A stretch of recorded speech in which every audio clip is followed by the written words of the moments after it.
So, Twitter is a wild place with a wild bunch of people with a wild bunch of ideas. And according to today's news, it is no longer Twitter, it's called X. So, I'm still going to call it Twitter because old habits die hard, and you really can't change me. So, this guy had made this take yesterday, which is Sunday. And I decided that this would be interesting to dissect because there's a lot of things being said here. I think none of these things is really helpful. This is a person who, as far as I know, is basically an influencer. And you know how I feel about influencers. People that just sit around and try to tell you how to live your life through these long-winded platitudes. Whereas if you were to peek behind the curtain of social media and Twitter, they might not have their lives together at all. But they're quick to tell you how to live your life. So we're going to look at this. The problem with video games is mainly that they are juvenile. Now, that's interesting. Have you played a video game? Have you ever experienced a video game? There's a lot of different types of games that are out there. I like to play everything. So it's hard for me to believe that video games are juvenile when that's a recent phenomenon. You have to remember back in the 70s, there are tons of people, adults and young people alike, that were playing Pong because it was a relatively new thing and it piqued the interest of people all across the board.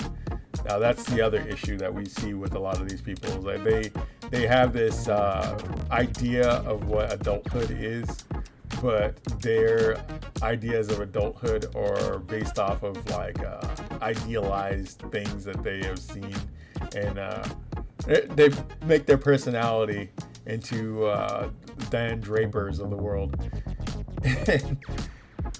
When in reality, a lot of those people from the 1950s, if they looked at the stuff that these people are tweeting and the fact that you're obsessed with the Bird app, they would laugh you out of the room. I'm going to be deadly honest in saying that. When a child plays with make-believe, it's with friends. This is the playful stage what it grows out of. I would argue that make-believe actually is a large part of building our imagination, and imagination is what creates your engineers and your architects. And that's a little bit more complex than this idea that we just put away childish things, so to speak. When a grown man plays video games, he's playing make-believe with his friends like a stunted child. I actually play single-player games. And also, video games still build imagination. It's funny that we make this statement, and you remember Robin Williams was really hardcore into Nintendo. He actually put it in his comedy routines where he's talking about how he was addicted to Nintendo, like to the point where he felt like it was the probably one of the most dangerous things that people can deal with. When a grown man plays video games, he's playing make-believe with his friends like a stunted child. If a grown man plays make-believe with a child, then he taps into a childlike state for the sake of the child. If he were to act the same way with a grown man, it would be distorted. According to what exactly? If you're talking about people that make their personality playing video games, like people who make their personality smoking weed, or make their personality off of their sexual orientation or preference, or just the fact that they like to chop their dicks up, that's a whole nother thing altogether. It's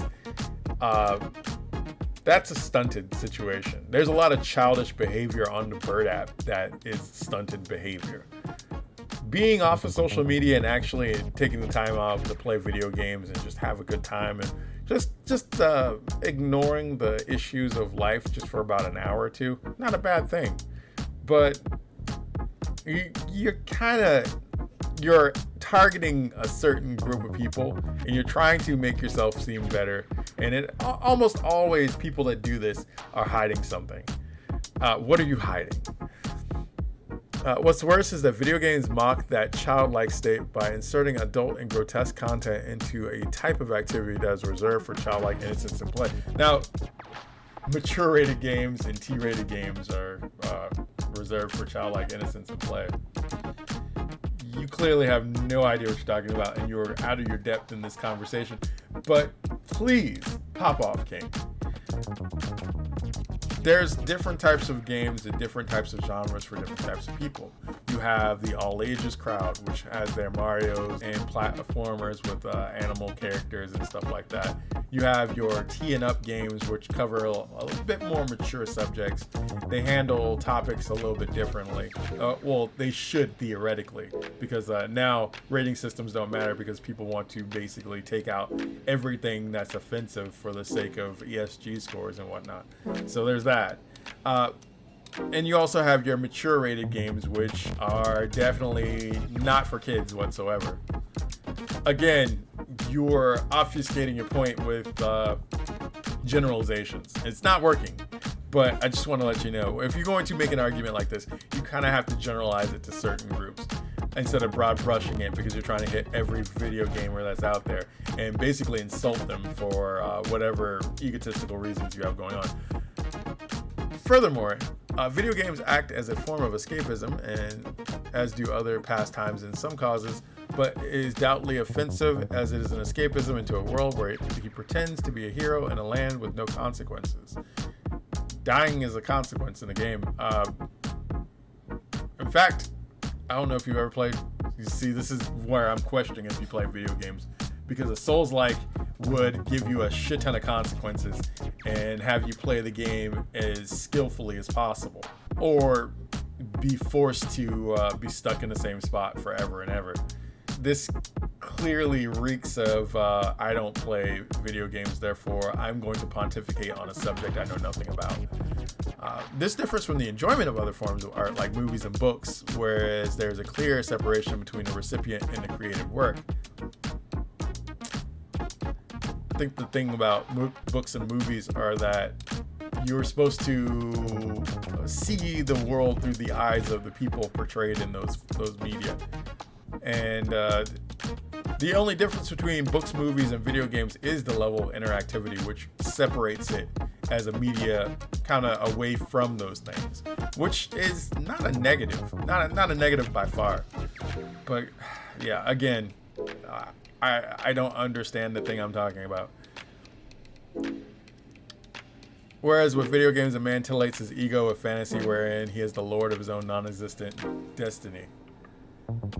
But I can read a fantasy book and feel the same way. That's odd. Like, nobody's titillating their ego when they're reading like fantasy stories or like R.A. Salvatore books or like Lord of the Rings or and things like that. You're basically going into a whimsical fantasy where you're exploring another world in order to have a little bit of reprieve from your own issues in your personal life.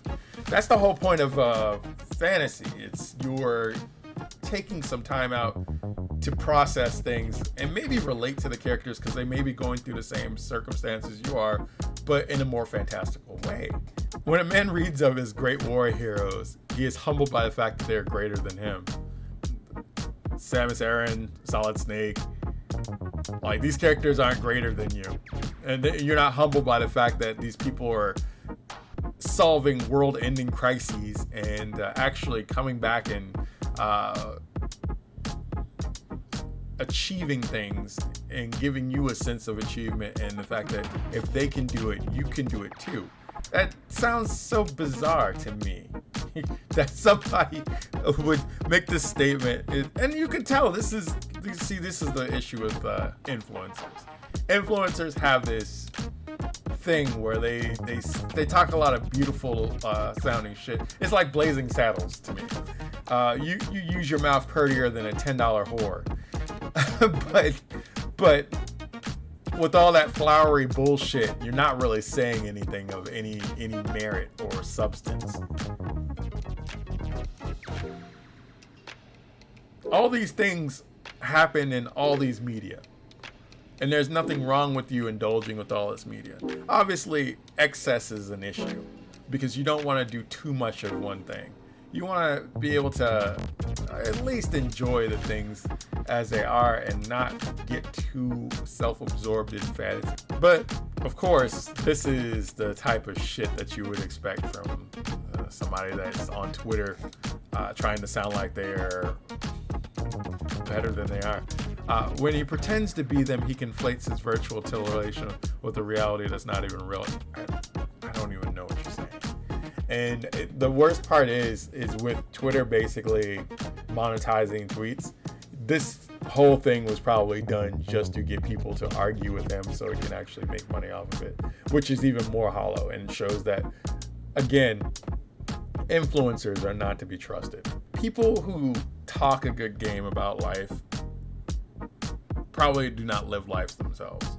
They're the types of people that make this grand image of how things were so much better in the 40s and 50s, but would get laughed out of the room if the 40s and 50s people were still around to see him sitting around on a bird app, basically talking a lot of flowery shit, but not building buildings or creating things or fulfilling your destiny of exploring the world. Talk is cheap. And that's ultimately all I really have to say. There's a lot of bullshit that's out there. You have to kind of look past that and just do your own thing. Stop letting people that live on this bird app try to tell you how life is, because God knows they don't have it all together themselves. Anyways, thank you for joining me for this, and I'll see you next boss fight. Take care. Have a great rest of your day.